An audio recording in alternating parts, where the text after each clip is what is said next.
అది ఒక చిన్న గ్రామం. అక్కడ విద్యుత్ సౌకర్యం కూడా లేదు. ఆ గ్రామానికి సర్వే చేయడానికి ఇంజనీరు వచ్చి తన పని పూర్తి చేసుకొని రాత్రికి గ్రామ పెద్ద ఇంటికి వెళ్ళాడు. రాత్రి భోజనం చేసిన తర్వాత ఇంజనీరు తన బ్యాగు నుండి 2 కొవ్వొత్తులు తీసి వెలిగించి ఏదో లెక్కలు చూస్తూ రాసుకున్నాడు.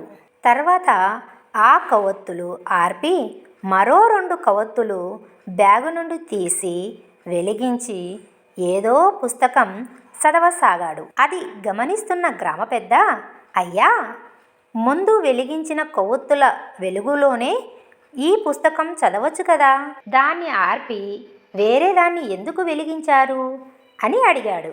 అందుకు ఆ ఇంజనీరు, మొదట వెలిగించిన కొవ్వొత్తులు నాకు ప్రభుత్వం ఇచ్చినవి. దాని వెలుగులో ప్రభుత్వ పనులు చేశాను.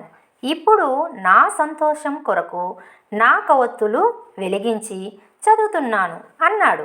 ప్రభుత్వ సొమ్మును కాజేయాలని చూసేవారే ఎక్కువగా ఉంటారు. కానీ ఇతనెంత నిజాయితీగా ఉన్నాడని ఆ గ్రామ పెద్ద ఆ ఇంజనీరు వంక అలాగే చూస్తూ ఉండిపోయాడు. ఇంతకీ ఆ ఇంజనీరు ఎవరో తెలుసా? మోక్షగుండం విశ్వేశ్వరయ్య.